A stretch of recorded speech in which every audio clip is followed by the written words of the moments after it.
Hi, thank you for joining me today, and in today's process video I'm going to be using the new Wildflower collection from Simple Stories, and I'm challenging myself to use a pattern paper as my background. So to do this I decided that a good idea would be to white some of it out. So I'm just using some white gesso. This is a Vicky Boutin gesso, but you can use any gesso really, to create a mat down the middle of the paper, which I'm going to add my mixed media to. So you will have seen I started off by scooping it out of the tub with a palette knife, then I used my silicone spatula to spread it around a bit before using my fingers just to blend it into that background. So that was left to dry for a couple of hours, and now it's dry. I'm coming in with 2 3x4 photos of my kids in, we were in Epinay in France back in 2013, and I have layered those 2 photos, sorry, I don't know what I'm doing, layered those 2 photos diagonally next to one another, and I decided that I wanted to use this tag that says "You belong amongst the wildflowers." So I was just positioning those to check exactly how it was going to look before I start coming in with my mixed media. Now they're gathering up foxglove flowers from a foxglove tree that was in the town hall gardens in Epinay, and they were this beautiful lilac colour, a very cool lilac. So I wanted to introduce that colour into the layout because there isn't any of that in the Wildflower collection. So I pulled out a Shimmer's Paint Inklings in Honeymoon, which is this gorgeous lilac colour. And I also pulled out my Pinko de Mayo shimmers, which is what I'm spreading around the top of the layout there now. Because Amelia's got a pink coat on, so I thought that that would work really nicely. So the pink at the top and this Honeymoon at the bottom. And this is just my first way of introducing that lilac-y colour into the layout. And it blends really nicely with the blues actually on it's almost like a periwinkle blue on those flowers on the background paper. So now that I've used the packaging technique and smeared my paints around, I'm just going in and adding some splatters as well, and then I'll leave that to dry. Just cutting off the branding strip there. I don't know why I'd left it on because I don't normally. I'm coming back in with my photos and tag to just check the positioning. And you can see, of course, most of that is now covered up. It's just standard for me, isn't it? So now I wanted to add some stamping to my background. So I'm coming in with this All and Create stamp that you will have seen me using in the past, and that is iced spruce, the ink that I'm using. And the gesso that I put on the background creates almost a barrier between the ink and the paper, so these inks sit on top for a long time, they don't really dry. So you'll see in a minute I'm going to actually add some water to make them bleed a little bit around the page, so you don't see the full effect of the stamping, but it creates a gorgeous effect all around the page. So I'm coming in now with some Ellie Studio tiny stamps, and I'm using all sorts of different inks. I've got the ice spruce, which shows up really nicely on the background. I've also got spun sugar, which is a much more subtle effect, and the new grey, which I always forget the name of, and again that gives a very, very subtle effect. But it's just all adding to that background. I do then come in with, I can't see it on the screen, that's why I keep humming, I'm so sorry. Another pink, hopefully you can read that on the screen. Tattered Rose it is. And then when I've done that, I do decide to come in with a bolder pink. Oh gosh, I'd left them as a pile on the side here as well so that I could see. So it was Lost Shadow is the grey. I'd used spun sugar, iced spruce, Tattered Rose, and then the last pink that I come in with is Worn Lipstick, which really does pack a punch on this layout and adds a lot more bright colour. But I do like how it turns out. So this background is building up really nicely. I like all the different layers that I've got going on. And this stamp that says "Love This" is really pretty. It just adds something nice and bold to the layout. And where that stamp's gone onto the paper where the gesso isn't, that stamp will stay there. It won't bleed when I add the water. And it actually leaves love on the left-hand side and this on the right-hand side. I'd love to say that that was premeditated, but it was just chance. I'm really pleased that that happened. So here I am coming in with the worn lipstick. As you can see, that really, as I say, packs a punch. And this is when I decide that I want to do some of the water blending, just to create a subtle and soft background. So just coming in with more and more stamps. And you'll see at the final photos at the end, almost all of this is covered up.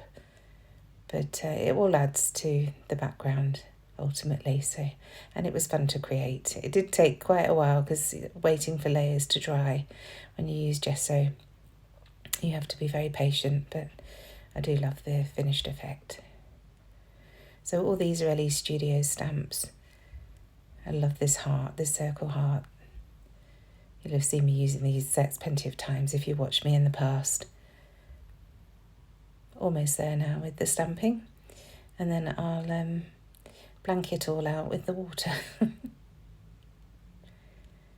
But you will have seen that I was just rubbing the stamps on a piece of tissue in between the stamping just to get the worst of the colour off, so that I didn't contaminate each of the pads. So here I am with my water. As I say, I just spritz the paper and the water just sits on top of that gesso because, like I say, it creates a barrier between the paper and the inks. And then just using my pen brush to help those inks blend a little bit. And then again, I'll have to leave this to dry. I just dab off the worst of it and then leave it to dry. But it just creates a really subtle background. I do like that. So while that's drying, I'm going to work on matting my photos. So just grabbing some scraps of the papers. And I think I'm going to use this grey on the picture of Amelia because she's got a beautiful grey headband on. But in fact, I decided to use that on James and use this pink butterfly paper from the 6x8 pad on the photo of Amelia. And I just cut around 3 sides and then tear the bottom. I just like the look of that. I'm just trimming off the little glue bit at the top of that paper there. And then coming in with some tissue paper just to soften the edges. I wanted this to have a really ethereal feel, this layout, because it's them collecting those beautiful flowers. And it is actually going to be a companion page. I'm doing another page on Thursday. You'll see that video of the same day of them collecting those flowers and standing by that foxglove tree. So I don't need to add too much journaling or anything to this page because there'll be more on the other page. So I can go mad with my mixed media and have fun embellishing this one. So just going around the edges of those photo mats with my Tim Holtz Edge Distresser, just to very lightly rough up the edges.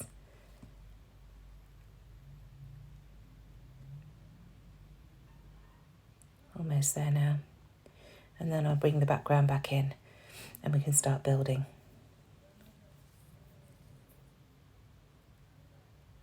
So just working out how I want those to be positioned. And here we are with the background. Now that's dry, I can start building. So first of all, gluing these photos down onto the mats, and then I can add those to the page.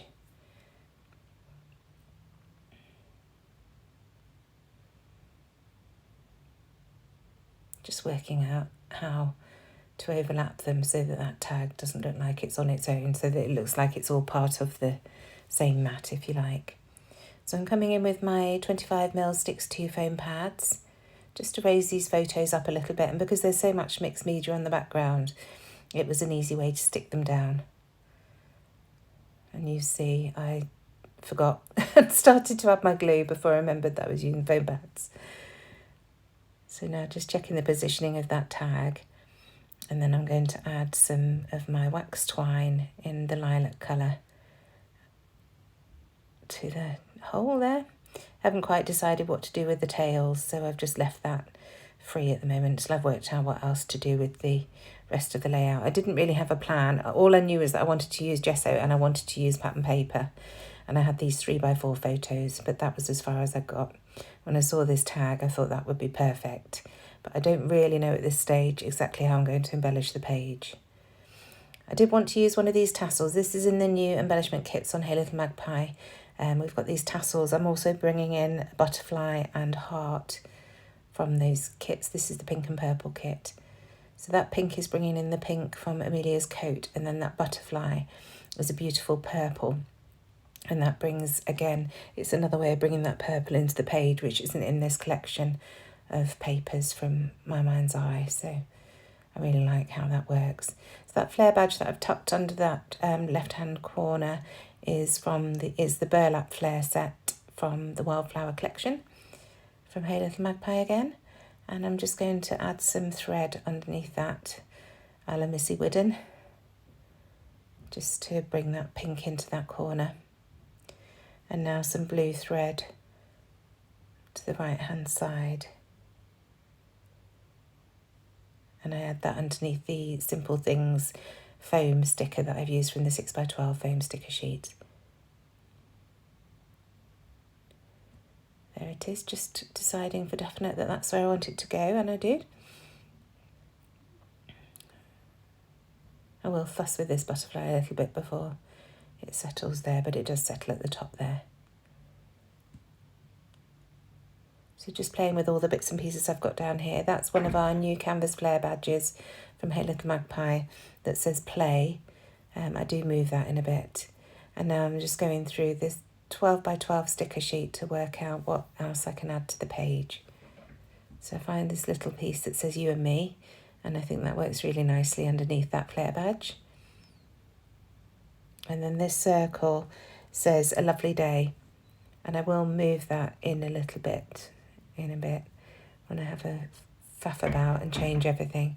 But just adding some little flowers, little bits and pieces, some of the butterflies to the top and bottom in the blues to match that background paper. I'm just going around adding pieces as I go. I really like that piece that says love. So that is added. And that banner piece is Life is Beautiful. And again, that's something else that does get moved. I'm growing the embellishments a little bit too much underneath that photo of Amelia. And I wanted to have more of a vertical feel to this page, with it coming out in the middle and then in again at the bottom. And this is why I start to move everything around. Just reducing the size of that embellishment cluster there and bringing more down to the bottom of the page to create that taper that I want.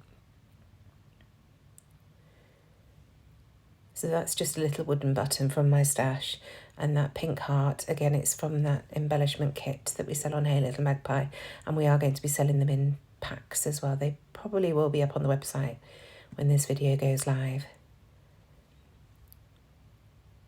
So just working out where I want to put everything, and this is where I start moving things around a bit and reducing the size of that cluster there. So just tucking that sticker in a little bit more. So you can still read that it says a lovely day, and you can see the flower underneath. Now that wooden button that I've added from my stash, I'm just adding some wax twine to the holes. I just don't like having a button without the holes having some thread in it. So popping that down there. Adding this padded heart. I love these padded hearts, they're gorgeous. We've got them in 6 colours and they're beautiful. Some more tangled thread. And even plenty of tangled thread all around the page. Some more at the bottom there. And then I'll add that canvas flare to the bottom. And this is from the Blooming Wild collection. Circle Sentiments, I think it's called. And then just wanting to bring a little bit more pink into the top where that butterfly is. So just pulling that off, and then I'll add some more glue and get it stuck down up there.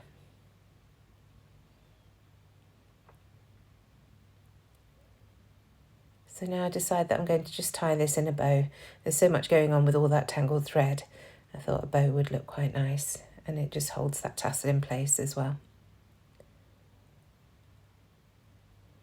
So now I want to come in with some of these little grey pearls. I love these flat back gems. I've had these in my stash for ages, but we do put them in the embellishment kits that we sell on Hey Little Magpie as well, but you can get flat back pearls anywhere. These don't have adhesive on, so I'm just going around with my wet glue to stick them down. I'm just scattering them around the page, keeping them close to the photos, not going too far out of that line that I've got going down the centre. Almost there. Just a couple more at the top. And now I'm going to add some journaling around the two photos. So on James's photo, I've just put collecting foxglove flowers, and then on Amelia's, I put in the Town Hall Gardens, Epinay, France. And these gel pens write really nicely, even on the gesso.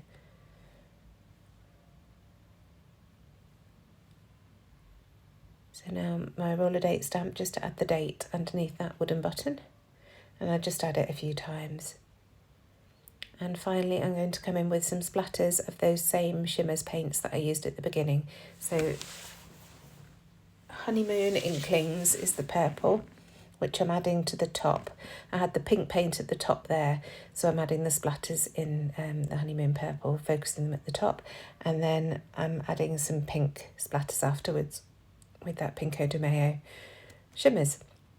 And that's the layout pretty much done. Thank you so much for joining me. I really hope you've enjoyed this process. It was a little bit long-winded, but something different from me, a little bit more involved, and I really enjoyed creating it.